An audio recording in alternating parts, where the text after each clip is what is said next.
Dr. Steve Chan has held so many leadership positions in dentistry and civic roles. He has served as president of the California Dental Association, was a founder of the California Dental Association Foundation, president of the California Society of Pediatric Dentists, and has served on many councils of the American Academy of Pediatric Dentists. Dr. Chan completed the Leadership Institute program at Northwestern University Kellogg Graduate School of Management. Among his community contributions, he serves as chair of board of a bond oversight committee overseeing the creation of a new 150 million campus for Ohlone Community College in his hometown. Dr. Chan was elected president of the American College in 2015, and I witnessed what I think was his greatest accomplishment during his presidency. He reached out to the sister organizations like the NDA and the HDA and other groups. He knew that there were dentists in these organizations interested in excellence, ethics, professionalism, and leadership, just like the ACD. In the past, the American College required membership in the ADA for a nomination, but due to Dr. Chan's initiatives, while the Board of Regents thinks membership in the ADA is important, it is no longer a requirement. So we are searching for members in our sister organizations to be nominated for fellowship.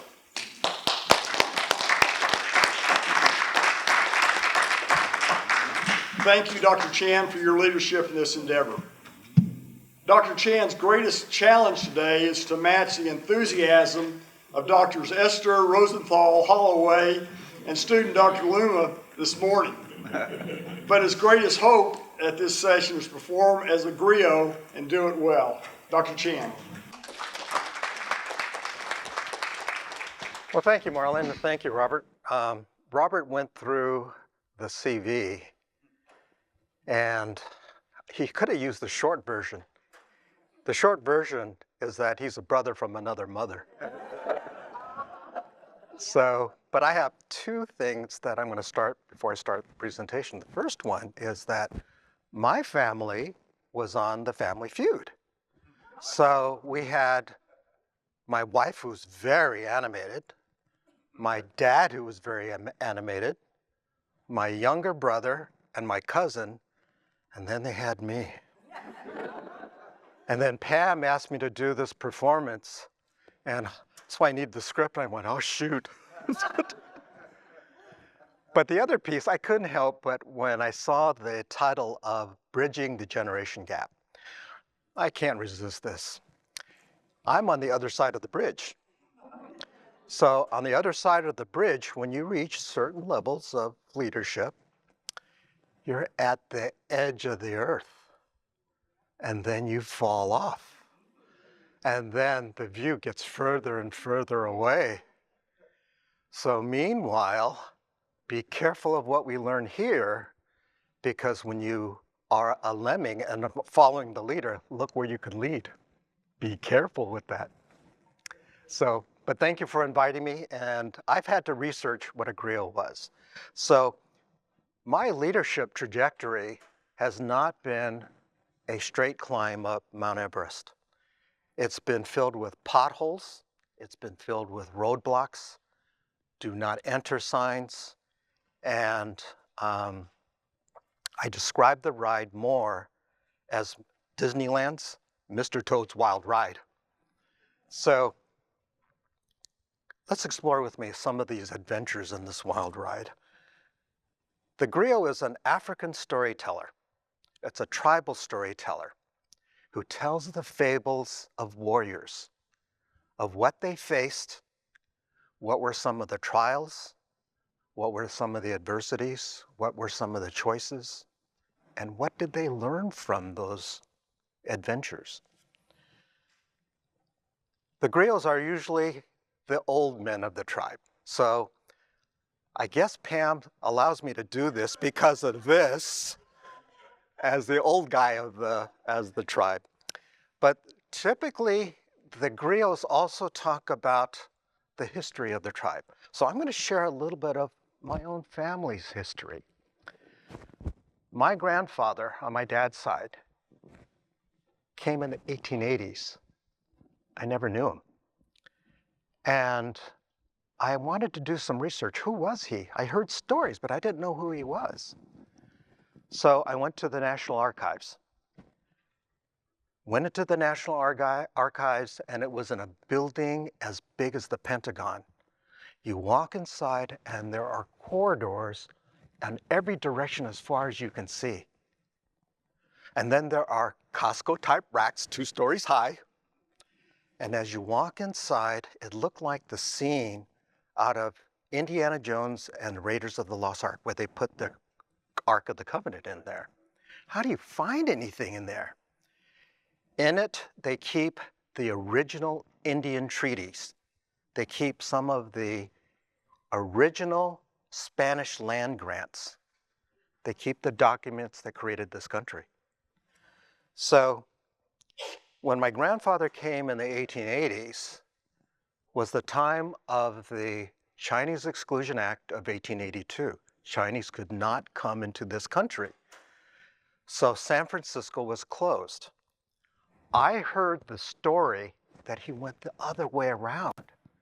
He went through the South China Seas, around the Indian Ocean, around Cape Horn, across the Atlantic, went to Ellis Island, and then made his way around 3,000 miles across this country.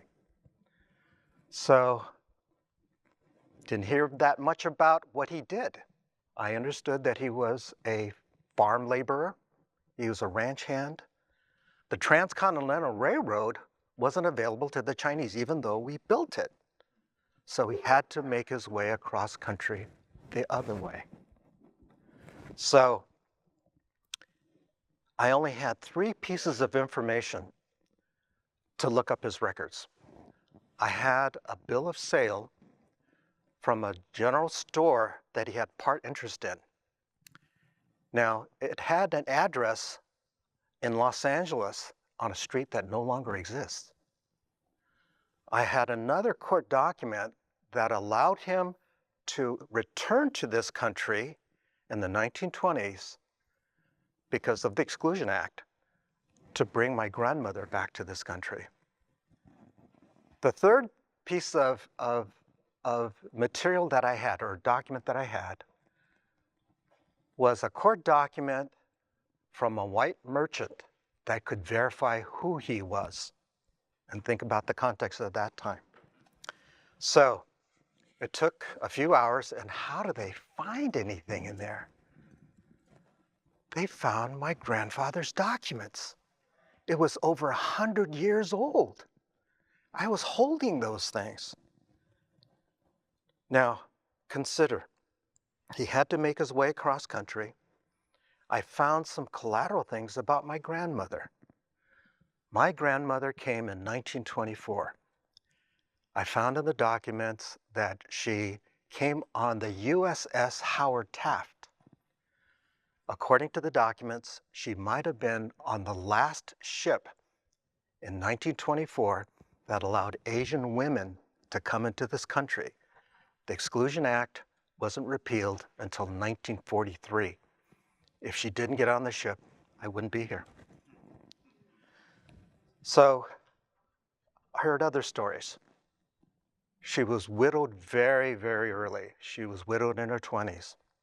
She spoke no English. She had no skills. There were few that even looked like her. She told of struggles to raise 3 preschool kids, of feeding them, of housing them, in a country that didn't want her kind here.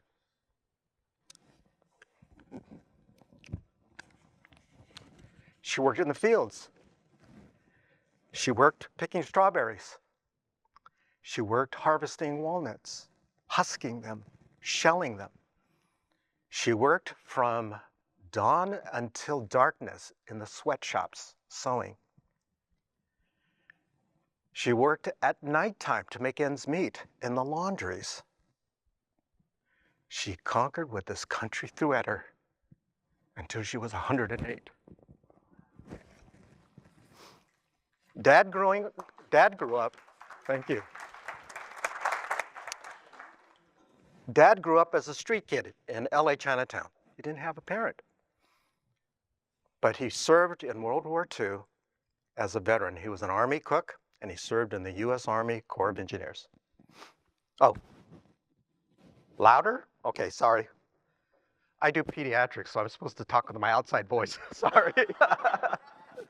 Oh my goodness. Anyway, our family received a recent Congressional Gold Medal for his service as a veteran. Realized even during World War II, the China's Exclusion Act was still enforced, and even though he was born here.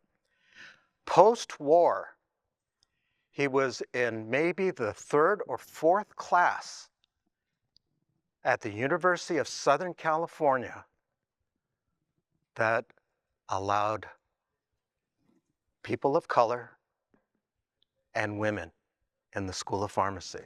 So, and that was not that long ago. Mom grew up as a farm girl. Think of the barriers back then. She had to work her way up through the ranks of where she was working at the LA Unified School District. She became the school secretary that knew that every name of the kids in that school. So, thanks to the dogged determination of my grandparents and the stick-to-itness of my parents, I'm a beneficiary to be able to stand before you guys. So anything about leadership that we share today kind of pales of what they went through. So let's begin with a few stories. I grew up in LA, went to UCLA, but I went to Georgetown. And as I went to Georgetown, it was a culture break for me too. It was a culture break because even though many of you went to Howard, our class was maybe the 5th or 6th class that had anyone that was not exclusively male, Caucasian, or Catholic. So that was interesting going through there as a culture break from California. Postgrad training. I did my GPR, was hospital-based at Martin Luther King Hospital, Jr. in South Central LA. I did my pediatric training there too. I discovered life-changing lessons of humanity there. Well, deep in school debt, we moved up north to Northern California, and we moved to Fremont, California. Well, in Fremont, at that time, we were so deeply in debt. Georgetown was one of the most expensive schools in the country. And at that time, it was so competitive to get into dental school. They estimated that there were maybe 5,000 applicants for 100 seats. And that was going all across the country.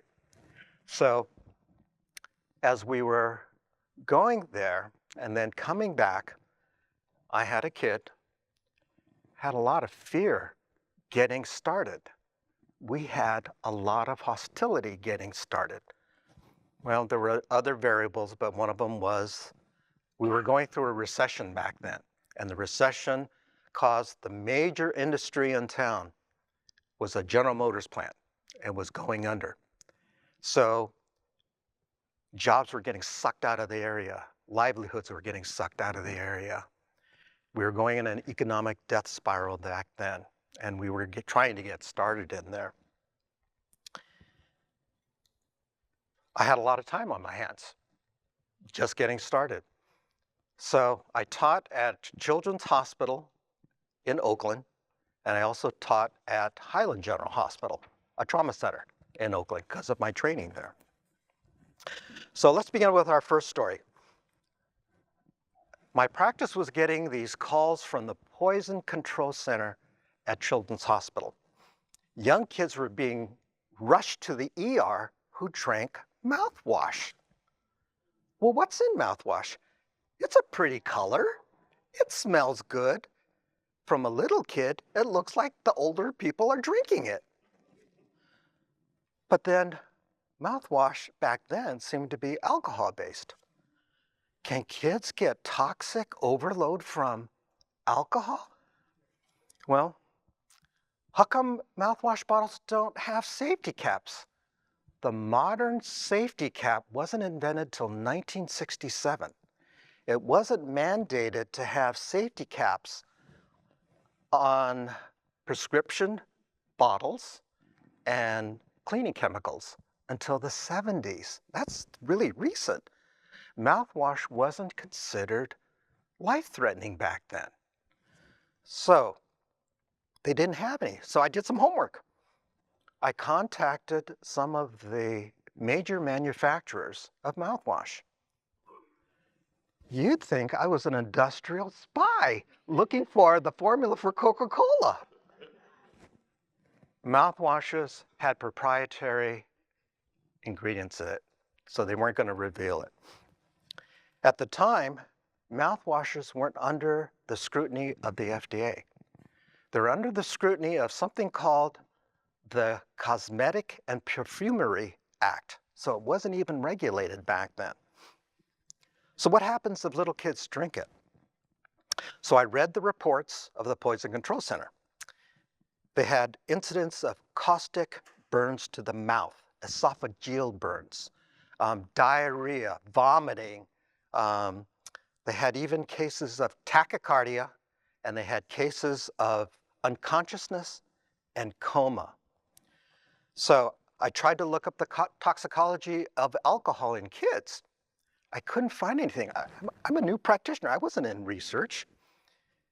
From my anesthesia training, you realize that a 2-year-old interacts with drugs differently than a 4-year-old, let alone a 6-year-old, let alone a teenager. So I couldn't find anything. Well, how often were these effects recorded in the Poison Control Center? Remember, there was no internet back in the 80s. I didn't even know how to look at something that big across the country. But I started to network, and I was getting these reports that it was popping up all over the country. So some of the old guys in the Dental Association said, write a resolution. I didn't even know what the heck that meant. I didn't even know what that was supposed to do. I didn't even know how we were supposed to put that together. So I went to one of these House of Delegates.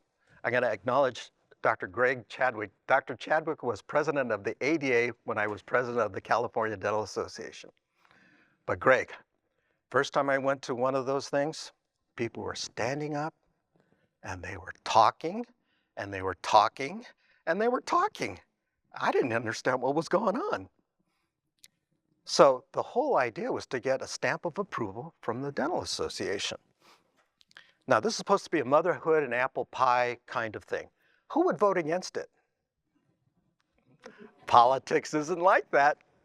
So, meanwhile, as it kept going on and on with the state House of Delegates,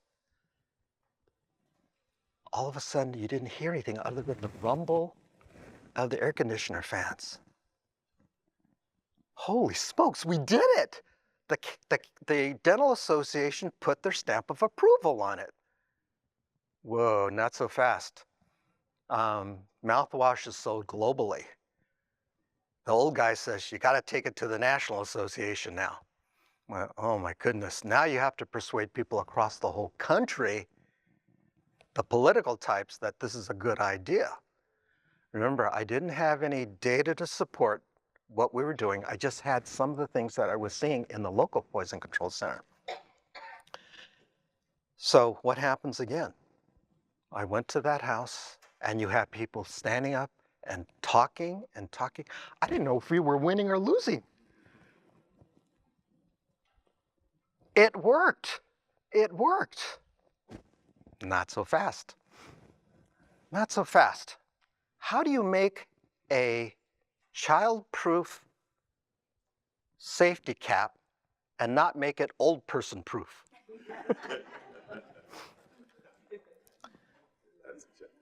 That's a jump.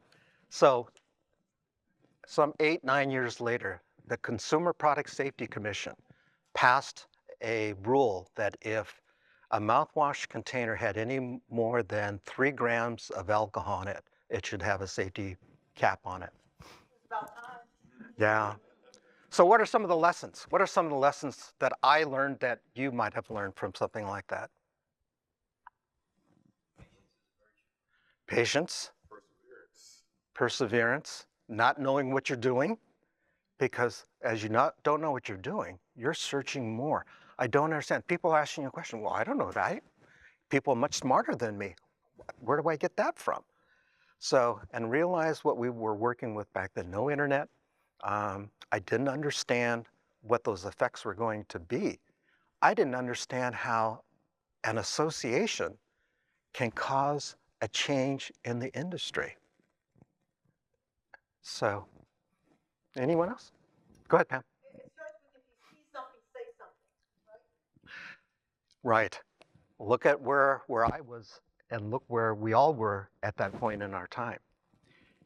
You kind of don't make waves at that time. And at that time, you try to subordinate yourself because you don't want to call attention to yourself. And then you have people that you read about up there.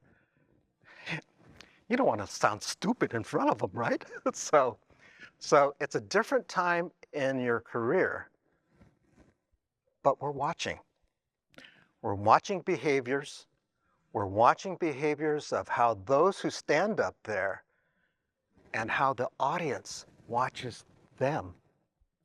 And you're watching how they are being heard. And if you start to see some of the dialogue going in one direction, there's always going to be someone that stands up. And how did that person turn around and turn it the other way? How do I use those behaviors in adopting what I do? And right, you do your homework. You do your homework better than what you think you should. And then you go even further than that, because that'll show where you are. So that was a learning experience. I was so out of my element there. Oh my goodness. Well, let's get on to the next adventure in this trilogy. I was getting involved with the local society by then, and my job was to make the arrangements for the monthly meeting, the monthly dinner meeting. You do it at a hotel, you do it at a restaurant. And typically they bring a speaker in so you can get CE credit. And typically there's some dental procedure being done or some dental material that's new on the market in there. Well, our society was pretty small. We would get maybe at most 4 tables, not that many. But a national magazine came out with a headline banner. It was Newsweek magazine. The magazine said missing children. It was at the time when the picture on that cover was 4th grader Kevin Collins. He was abducted on the streets of San Francisco by an unknown abductor. He was never found. So as I see, a lot of us are parents. When you don't see your kid, you're panicking, even for a couple of minutes, until you see where they are. We invited the parents of Kevin Collins to this meeting. We filled a ballroom. We filled a ballroom. I didn't know what I was doing. I didn't know what I was doing. When we listened to the story of the parents, it was hard to take. They had FBI people come. We had law enforcement from the entire Bay Area come. We had hospital administrators, pediatricians from the Bay Area, dentists from the Bay Area come to hear the story. What was our tie-in? The dental records to identify the kids. Yeah. But that was hard to take. That was hard to take. And I didn't know what I was getting into by opening up to something that I didn't foresee how big it was going to be. And oh my goodness, I was like, we got to get a bigger room. We got to get more tables. Went, holy smokes. So what are some of the lessons here? Again, I didn't know what I was doing. Right, right. Try something we hadn't done before. I didn't know any better. I didn't know any better. Right. And that's where it came in too. So part of it was, as I was putting this together, I happened to have a couple of parents kids that I was seeing that were in law enforcement. So I kind of told them about this. They networked around the Bay Area. I still am, the longest serving dentist on my community hospital. And I started asking some of the pediatricians, well, what do you think about this? They networked around. And that's when it started cascading and bringing in others. Hospital administrators came, social welfare folks started coming in there. Now, was it just about the subject? You know, I look back, we're parents. What happens if it happens to one of us? We need help. We need help. So, and then it was the value of learning what networking means. I didn't know what that meant. I look back at some of the literature, and you're going to see this as a pattern. I didn't know what I was doing. And yet today's business literature talks about game changing. You're doing things the same way every single time. The dinner meeting with some dental procedure, getting 4 to 5 tables there. I didn't know what I was doing. I didn't know it was going to be like that. What are some of the collateral things that happened from this?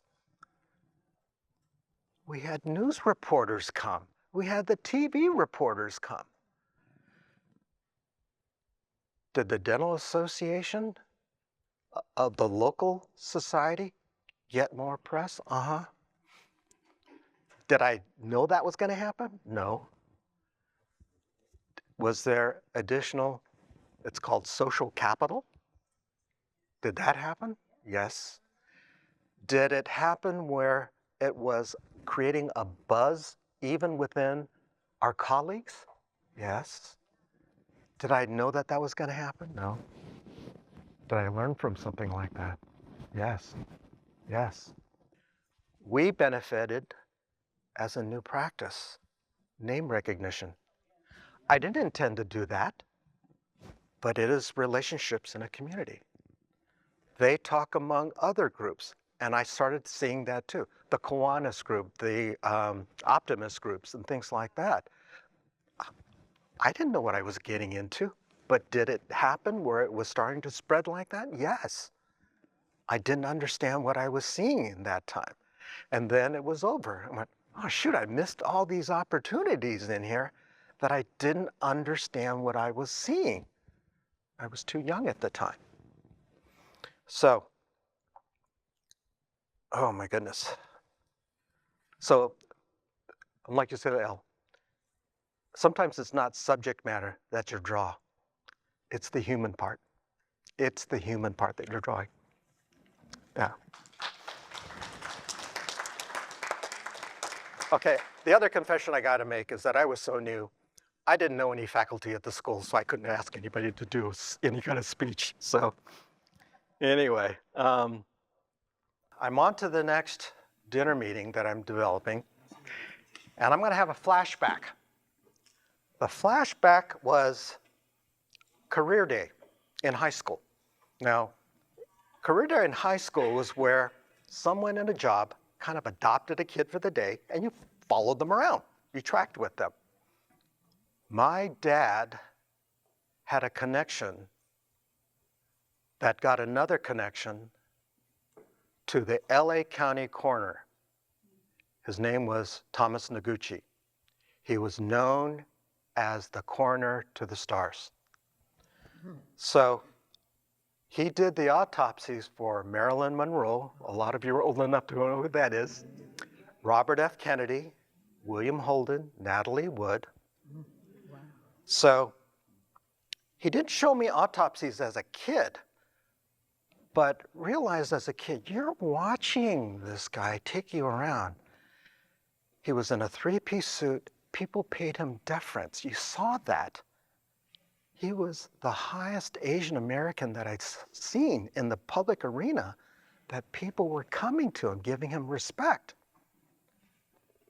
He also introduced me as his protege, and I'm a high school kid. So, but he didn't show me autopsies. He showed me the labs, and he sparked a fascination for how science can solve crimes. Local coroners back then were either political appointees or law enforcement. When he started going through, he was among the first physicians that were trained as a forensic physician, pathologist. He authored a lot of the standards in forensics that are still used today.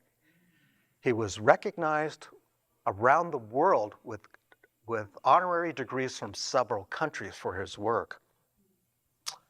Let's move fast forward. Fast forward, 4 years later, I'm not in dental school, I'm in undergrad, UCLA undergrad. At the time, the higher ups in the bureaucracy were trying to fire him. It was jealousy. And he was a target. Look who he was. He was a target, a visible target. I wrote him a letter. I thanked him for being a role model. I saw how people were interacting with him. I watched him. He was the best in the world. They couldn't fire him because of incompetence, but he was taking them on. Here again is the highest Asian American in the public eye. Study it better than it's been done before. Do it better than it's been done before. I told him in that letter that his work will speak for himself. He gave me hope. I'm a kid. And many of us are of the age now where we were taught, don't make a big scene about yourself, stay low, be subordinate. And yet here's this guy way up there, way up there. Let's do another fast forward. 7 years later, I finished dental school. I finished my residencies. I was organizing the next society's dinner meeting. At the time, forensic dentistry, or forensics alone, was not that popular back then. So I did a really, really long reach. I wrote another letter. I wrote to Dr. Noguchi asking him, did he know anyone in Northern California, he was in Southern California, anyone in Northern California that could speak on forensics? Now, at the time, I know many of you might remember, there was a TV show, Quincy, Medical Examiner. Yeah, that was the forerunner of the CSI series. He was the series consultant. He was the model of what that theme was. A physician, a medical doctor, being the detective in there, and linking all those pieces of physical evidence to who solved the crime. He described his lecture. Well, let me back up a little bit. I didn't hear from him. And then I got a call at home before I was going to work. How did he find me? And realized the last time I ever interacted with him, I was still in high school. I was a kid. So he was describing how he was going around the world lecturing.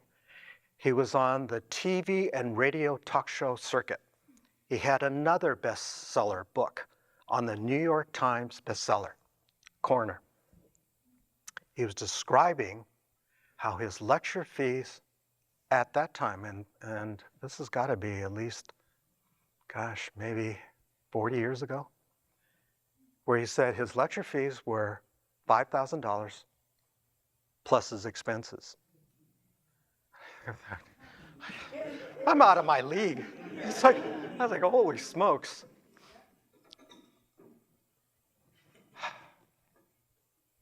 But then he said, at the height of his career, he was being publicly trashed, and his reputation was getting muddied. He said, because of the letter I sent to him when I was in college, he said, I'm going to do that lecture for you. And I'm going to get my book company to fund my trip. Yeah, that's a wow. I mean, I still look at that like, dang.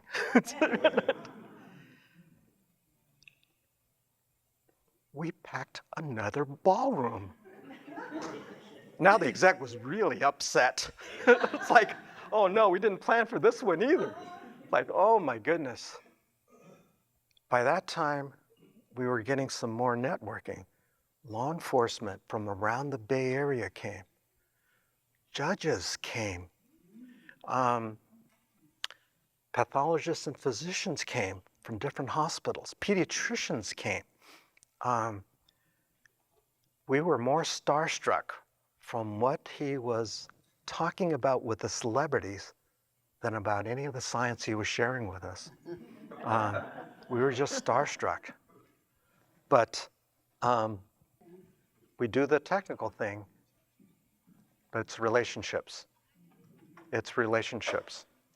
I'm going to digress a little bit because there are many here that are leaders in the room. How many times have we had someone that came up to us and we encouraged them? And we think we're just being encouraging. They come back to us and said, do you remember what you told us? I did it. Did you change their pathway? Yeah. And you don't see yourself any different.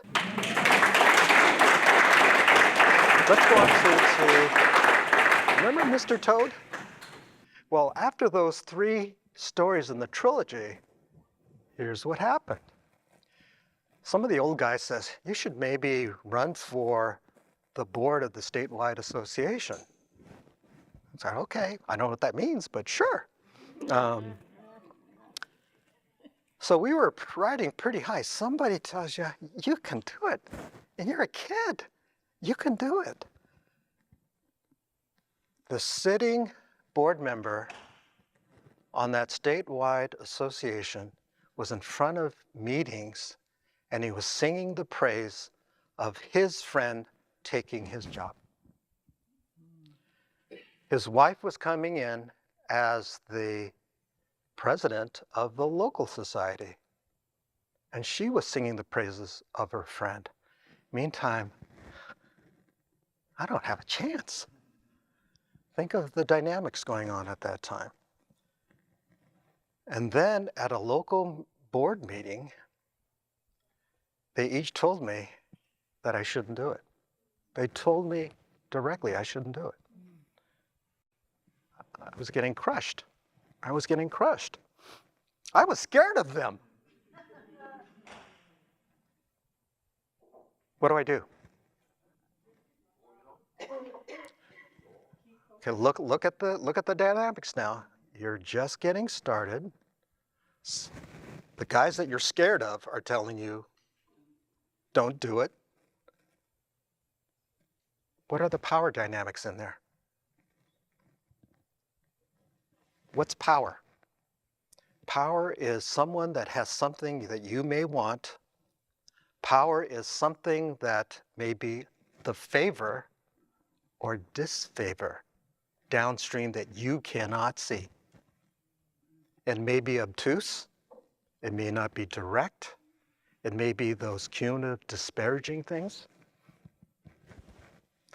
That's why when Pam titled this seminar, I didn't know how to pronounce it. Because I've had a series of those types of roadblocks, do not enter signs, and sinkholes. What are the other power dynamics you see? It's not just what you see there, it's downstream. Could this be the minefield that just ends my career? There's more. As we went on, They orchestrated the official nomination for their friend. Okay, now it's ramping up. And then they warned me, if you go against us by what's called running from the floor, you're going to fail. I'm a kid. What do? Do we give up now, knowing that I'll come back and try later on, but those guys are still around? What do I do? Think about the person who encouraged you. And why? Why? But somebody saw something in you, and they got your back. And how do you see that person? They were afraid of you. You had the problem. That person, I'm not sure other than the fact that this person may understand more of the dynamics than you do. Right. And you're listening to him or listening to her. There's something that allows you to say, I don't know where I am. Okay. Got ramped up even more. As we went on, they warned me, I'm a specialist in town. I'm a new specialist in town. Be careful of how you do things. Yeah, but again, look at where you are in your career. And is your ambition overshadowing what you can do? Maybe. Is it a potential minefield forever going downstream? And yet you're getting the other side that says, you did do well by bringing in these pieces that we never saw before. But you still have that uncertainty. You have that uncertainty. But when it's affecting your way of making a living and supporting your family, supporting your debt, does that have part of the equation in line? Absolutely it does. There's a lot of fear there. And I had a kid. So is there a lot of fear? Yeah. Should I go back and just play with my kid? Yeah, maybe. Yeah. So, okay. They added another piece. The rule said that for a petition to run from the floor, you need 5 members, active members, in good standing. They said that what this means is that you have to have 5 people from your dental association in that geographic area to participate by coming in person to nominate you. And Pam comes from our part of the county and realize how big our county is. It's huge. They would have to physically attend to nominate me. Okay, well, now what do? And here, how are they going to come from as far as, 20 miles away, 25 miles away sometimes?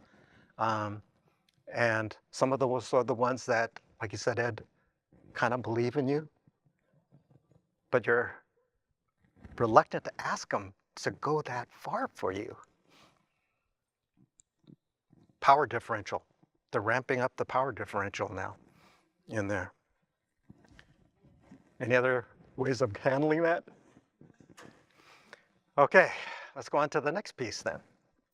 The next piece, 5 past presidents of our local society physically came to that meeting to nominate me.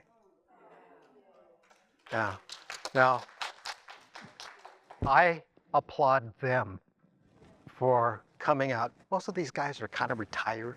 They don't have skin in the game, not really. Yeah, they do. They got this. They see something, like you said, Ed, they see something that we can't see in ourselves yet. So, but they came. I'm just like, I got to thank these guys forever. Then they added one more. The rules say that in order to have a valid nomination from the floor, you have to have the 5 active members in good standing. Well, we don't have to print your name on the ballot. We only have to print the official person on the ballot. The people at the meeting have to write your name in. I was ready to walk away. I said, I can't, you know, first of all, I only have 4 letters in my last name, but even then, you think about like, okay, what the heck? Should I try to gracefully back out? Yeah, there's a little element of pride, and there's an element where those that are nudging you see something in you. There's a little bit of defiance, saying, you're saying that to my face. Say it to my face. Yeah. So now we have to give our 5-minute speech. What do I say? What do we say? Got 5 minutes. They're not going to write you got to write your name on the ballot. My head's on autopilot. I'm trying to rehearse because I'm listening to the other guy talk. Yeah. There's some other sidebars that were going on. And some of the sidebars that we hadn't talked about was the other guy was on one of the councils of the state association. And he was in it for 1 term, but he was not renewed for a 2nd term. We don't know the reasons why. I was in my first year of getting appointed to a council on the state. And I was going to try stuff that wasn't tried before. So we had a poster contest, Dental Health Month poster contest. Well, that was dying. And with our county, you know, it's too far. Nothing was happening. So I tried doing something different. I tried segmenting the market. We had 8 cities ranging from 30,000 to 200,000. I broke it up and I went to some of the banks in that geographic area, went to some of the restaurants and said, we're trying to do a poster contest for Dental Health Month. And can you contribute? And I said a real modest amount, like $50 or something. And we would put you as a sponsor, but can we put our poster in your office or in your store? And then I sent letters out to the dentists in that city or in that geographic region. Can we put you down as a sponsor and contribute? And it was like $20, $50, but you know, and we had a limited number, like maybe 10, and we would give those as prizes. But we're going to list you as a sponsor. And then what I did was that each of these cities had a local public library. So in Dental Health Month in February, can we put these posters up with the list of our sponsors? Collateral, and that was more successful. Then what I tried to do, I was sharing this with someone, where it's my first year on this council. And on this council, we acknowledged Dental Health Month. So typically they have some athlete, local athlete from the Oakland A's or the Giants or the Raiders at the time to be a spokesperson. I tried to do something different. How many remember Teddy Ruxpin? It was that animated bear where you put that cassette in the back and the mouth started moving. It was manufactured and the headquarters was in Fremont, my hometown. So we orchestrated for Teddy to be the official spokesbearer for Dental Health Month. We had him go in his costume to the state legislature to get resolutions acknowledging Dental Health Month. We had him go to the city councils of those 8 communities, getting a resolution from them. Now, we sent letters out to all the sponsors so that they would know that. remember, I wasn't working that much yet. I had a lot of time on my hands. But doing something differently, the last piece that I was working on, and I'll tell you what happened afterwards. I was trying to see how we could build and participate in the Rose Parade float on New Year's Eve so that it would be sponsored by the dental societies. Teddy Ruxpin would be the spokesperson at the front. I was trying something different. Now, that was way over my head, way over my head in doing it. So that was on the table. The buzz at the time and the speeches, and I have to be really fair now, I didn't hear a lot of what the other candidates said because I'm trying to figure out how do I get out of this thing? And how do I keep my head up after getting trounced? I think I remember him saying, you know who I am, you know what I can do, you know what I have done. And that was it. Talked about his pedigree. I talked about the 3 trilogies, the mouthwash, the milk cartons, the missing children, and about a medical examiner. It was so quiet in that room. I could hear my heart beating.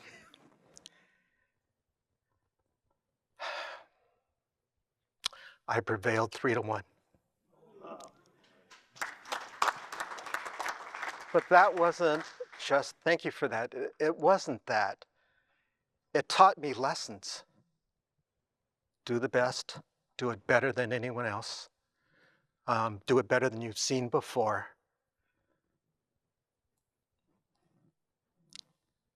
That's not the end of the story, though. We got more. They tried to negotiate how to take that office. They said the other guy was more senior than me. He should rightfully take the first 2 years of a 4-year term, then I could take over. Not in the rules. Yeah.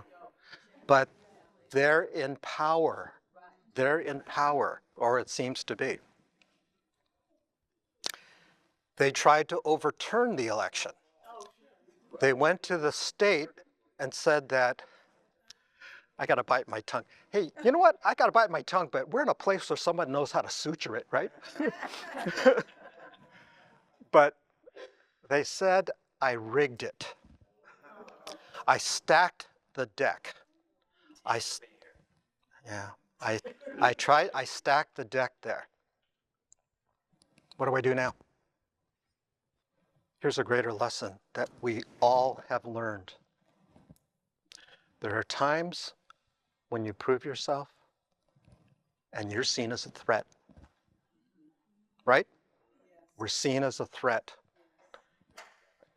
You still need to do the best you can. You still need to do the best ever that you've ever seen. But realize that's going to happen too. That's going to happen too. So, meanwhile, the other candidate called again. He said, remember, you're a specialist. Yeah, so it was still there. So fast forward, I ended up being the youngest president of the state association at the time, but that's another story. That's another Griot story. So what are some of the lessons? One of the lessons that I see downstream is called game changing. And here's one of the big lessons that I see as an illustration of pathways is when Hillary and Obama were going after each other. How many of you have heard of the long tail? The long tail is this. Think of a curve. Typical fundraising. You go after the millionaires. You get the big ticket guys, right? You go to the big fundraiser guys. The curve is up here. But the X curve starts down here. There are fewer numbers here. Look where the curve goes and the area under the curve as the long tail moves out. That's what Obama did. He went after how many of the smaller donors and outraised her. Well, smart, but didn't go with the convention at the time. They studied the convention. They studied what was there. And that's a lot of things that we do. We study what was there. Don't do it the same way. What was Einstein says something like, if you do something the same way each time, that's insanity. And expect a different result. Yeah. So, but that's one of the lessons downstream. And I didn't know it when I was doing it. But I look back, I guess that's what I did. Some of the other lessons also that I learned in time too. Do you know what SWOT analysis is? Strength, weakness, opportunity, threats. There were times when I had to write it down to reaffirm what my pathway might be or should be. Now, is it biased? Yeah. There's emotional content to that. But sometimes it helps to write that down so that you clearly see what pathways are there. Power, understanding what power means now.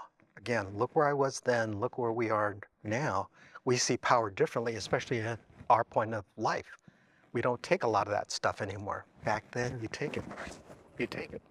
The power of a mentor. The power of a mentor. Someone just coming up to you and saying, no, go ahead, keep doing it. You're fine. You're fine. When you don't have the courage, just like Lion, I needed the courage in Wizard of Oz. So, and then risk. Are they imagined or are they real? Kind of both. Kind of both, right? So, okay, let's see, where are we? Okay, let's go on to the next story. There were many more sinkholes, many more roadblocks to get to this part. But I'm going to save some of those other stories. I shared them with Pam, shared some of these other roadblocks in Mr. Toad's Wild Ride just to get to this part. But this next story is a major pivot in my leadership journey. It begins with an end. We had an exec at this association who was there for 18 years. He built an empire that could rival the National Association. They had 3 subsidiary nonprofit companies, one that had 50 million a year in premiums, another that had 250 million in reserves, had a political action committee that contributed $1 million a year, had 2 buildings in downtown in a metropolitan city. One was I think a 19-story commercial Class A building, valued at that time, this is like 25 years ago, valued back then at 39 million. The other one was I think a 20-something story building, but the value was 55 million, bigger than the National. It was bigger than the National. But he was retiring. But now we have to search for another exec that could run the association, run the subsidiaries, run the buildings. That's pretty big. That takes different skill sets in there. So the search is on. I was a first-time board member. I listened to the old guys. I didn't know I was getting this. This is big. The budget for the parent association was $21 million. There's a lot of moving parts to that. It's more than making arrangements for dinners. It's more than being the spokesperson for a meeting. There's a lot of moving parts on this. But after a couple of years, things started falling apart. This new exec was dividing his attention with going on the lecture circuit versus running the companies. Things kept cascading decisions weren't getting done. At the time, the executive committee fired him. But then all hell broke loose. Factions started attacking each other. There were incomplete truths, partial truths that were being floated around. Lawsuits became personal. The content was not about the performance, it was about personality. So, meantime, I'm watching this like, I gotta stay out of the fire in here. So they assembled another search team. In this search team, they had a pool of candidates. They were admirals and generals. There were deans of schools. There were execs from state and federal government that ran agencies. There were people that I'd read about that were applying. They found someone. They found someone that seemed to have all the right skills. They found someone that said all the right things. They're getting prepared. They're ready to bring him in. The day before he was to take office, he died. Now what do we do? Now what do we do? So we start to look again for another search. And as we look for this other search, you start to look at the field in here. What do? We went through different headhunting companies, and there are certain ones at a national level that have portfolios that bank people, and the bank people with those different skill sets. Try to go back to them. We start to look at how did those other two that went through the search, what were the successes and failures? We went through our SWOT analysis in there. We, meaning by that time I was president and we had a president-elect, so we had to look, how did we fail? We're spending a lot of money, a lot of time. Our work is not getting done in the association. It's our members that are not getting the benefit out of that. Then we have the board members. Board members are coming in. They see these tremendous resumes. On these resumes, realize we're out of our league because most of the members that are the board members are small business owners. The scale of what they have to deal with, the numbers of things they have to deal with is different. Meantime, you're talking about a multi-million-dollar corporation that has to be. Then what happens in that universe is that they bring the candidates in front of the entire board, and we see what happens. It's about how they perform in front of an audience. And a lot of us have been employers. We know what that means. Is the performance the same as the performance at the chair? Not necessarily, not necessarily. So here's where it came in. They chose somebody else. He was a nice guy. He spoke really, really well. And then subtly, decisions that came before him weren't going anywhere. They were trivial. Some of the agenda items were like, how come we're doing this? Example, and this is from nearly 30 years ago, and I still remember this one agenda item. It was to choose how many AEDs, the automated external defibrillators, should we buy, what brand should we buy, and where should we put them in our $39 million skyscraper? Why are we deciding something like that? And yet we're spinning around. We had some strategic planning the year before. The year before, among the highest priority things was something I was working on. was to create a brand new foundation. Now, building a foundation means that you have to build a company, you have to build its legal structure, you have to build the complex structural items on how to operate this thing. At the time, we had three external, not we, but the association had three external 501c3s.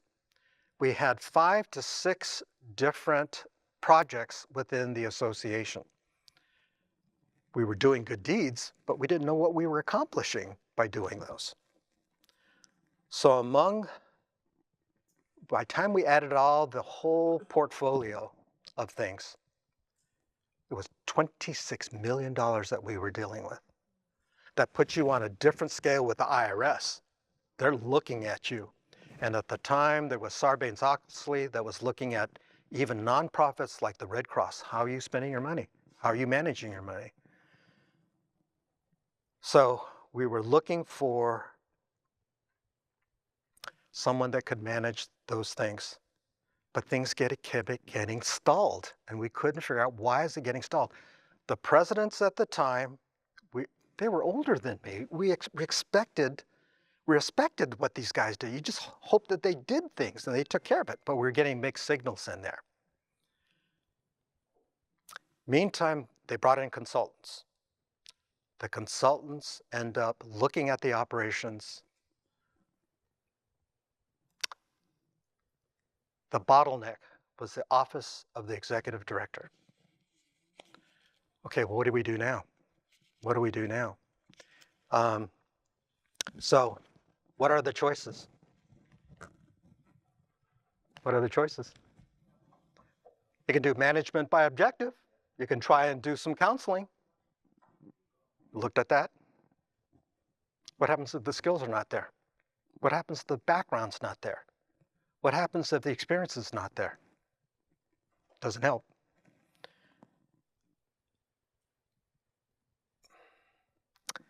I heard a story downstream, and it struck as very similar as a metaphor. This former mayor of a major metropolitan city was retired, and he was appointed as the director of housing, urban development. He was going to renovate things. He was going to change things. So he talked to the administrator. This is what I want to innovate. This is what I want to do. Under his breath, the administrator said, IBD. IBD. Yeah. Later on, that former mayor found out what IBD was. I be there when you come. I be there when you go. He just waited it out until that changed. So, and is it a behavior? You've heard of some of the other things that I've done. Yeah, I see some of those behaviors in government and other things in there too. So, how much time do I have, Pam? 6 months. Okay. I'm going to leave you with that. What do you do? I'm going to go to the next story. Go to the next story, right? Okay, so what do you do with that? Okay, because that's a nexus point in my career. And it was a critical nexus point. I was the youngest president at the time. The guys ahead of me were 20 years, 25 years older than me. And I'm coming into it and I'm scared to death what to do next. On the other hand, bring it on. Bring it on. So I had to tussle with it. I'm going to leave this last part and we can talk about it at some other Griot time. The greatest exercise of power is restraint. So, but let me do this last story since I only got a few minutes. For those of you that are in the American College, the sponsors of this, American College is the National Honor Society of this country. Only 3% of those that are submitted actually can get in. You have to do something really remarkable. You see FACD behind their names. So when I got in, I was really young. I saw admirals and generals getting in. I saw deans of schools. I saw scientists getting in that I'd read about. A man who invented the high-speed handpiece was getting recognized. I was just a kid.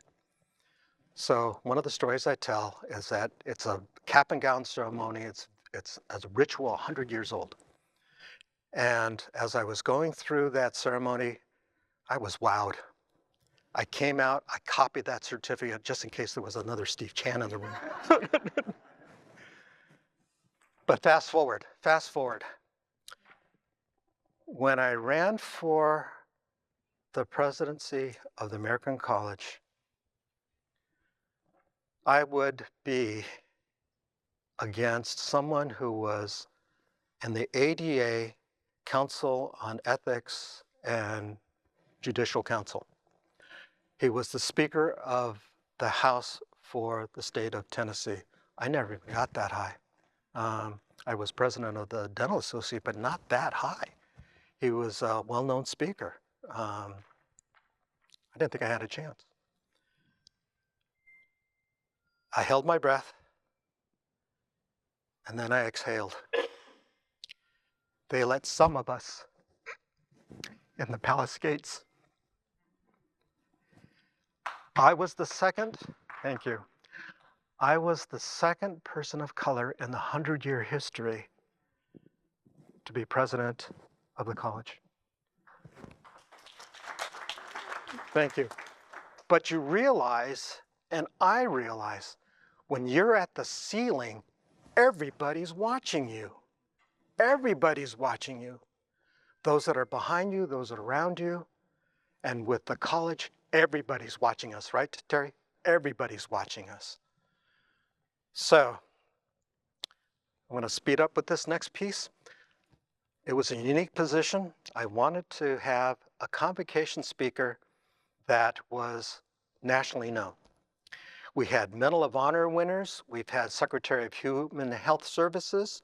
We've had Surgeon Generals, Admirals, and Generals speaking to us. The Chief Administrator Office of Congress was speaking to us. I put my sights on the highest Asian American that I could find in US history. I set my sights on Norman Mineta. Norman Mineta was the Secretary of Transportation during 9/11. He was the one that had to make the decision, or did make the decision, to ground the entire airspace of this country. We're going to have to go through this part of the story real quick, where I didn't know him. I didn't know how to do things. I didn't know how to get anyone that high. So we reached out to a lot of cursory people that we knew, people in Congress that are Asian American groups, trying to tell them what we're trying to do. We even reached out to family members in San Jose that used to be part of his client base when he was an insurance agent before he went into politics. My wife happened to be vice mayor of our city. She was in Washington, D.C. for a national conference, and she happened to be the chair of, it's called the Asian American Municipal Officer Association. She saw Mineta sitting in the corner someplace practicing for a speech in some other area. She asked him. That was a clutch shot. We got him. When he came to that convocation, they were giving him an applause before he even came in, right? And he had to motion the audience to settle down. He talked about being interned in the World War II Japanese American camps. When he talked about 9/11, it was if they turned off the sound in a movie. All you could hear was him. People could see what he saw. Imagine getting bits of information that didn't seem real. Imagine seeing those images on TV that we thought, that can't be real. Imagine having to weigh all these variables about what to do if we need to do it. Imagine what would happen when you have thousands of people screaming at you, do something. They could see his story. a jetliner crashing into the Twin Towers, a jetliner crashing into the Pentagon, a jetliner filled with passengers crashing into the Pennsylvania countryside. When he got there, again, it took a while for the audience on the standing ovation. At the time, it took us almost 2 hours to leave that auditorium. People kept stopping, right? They kept stopping him. They wanted to take a picture of him. They saw a man up there that was talking about a piece of history that he caused. He happened to be Asian American. He was an American. I asked to have him because of optics. They see him, they see the rest of us. We don't have to say anything, they see it. So there were lessons with that one too. Yeah. In fact, a real quick lesson. Robert gets to do this year where he gets to choose his ceremonial crew. And typically you have people that helped you get there, right, Robert? They help you get there. And Terry will do the same thing. I had to personally apologize to a lot of my friends that helped to get me where I was. I had Pam come as one of the ceremonial crew. I had the Hispanic Dental Association president come as one of the ceremonial crew. I had 3 young people that were in SPIA, the Students Professional Ethics Association, come and carry the flag. We had a dean that was of color. We had, what else did I have? Oh my goodness. Optics. Again, I had to apologize to my friends for helping me get there and not asking them, but it had to be about optics. So thank you. Let me close with a couple of things. I'm going to do a couple of things here. First of all, let me close with something from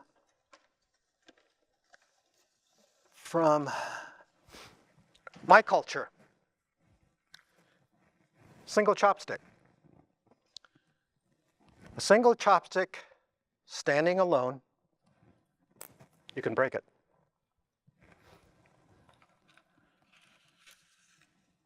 Take us together and you cannot break us.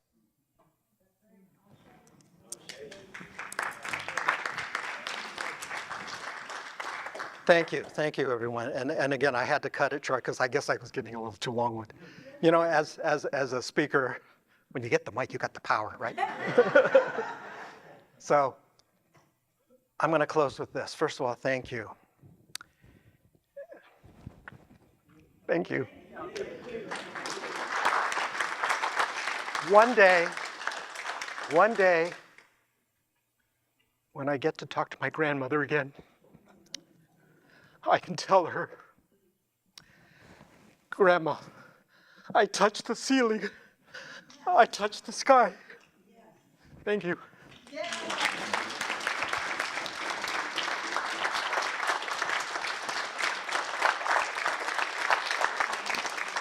Thank you. Okay, one more. I got one more.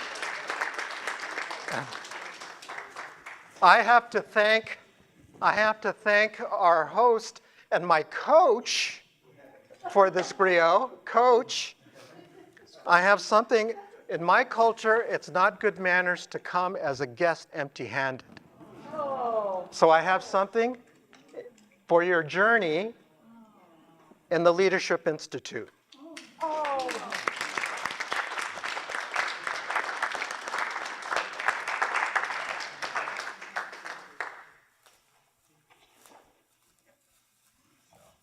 And it's to say good fortune in your journey.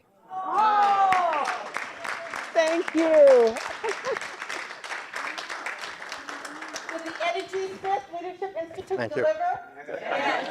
Okay.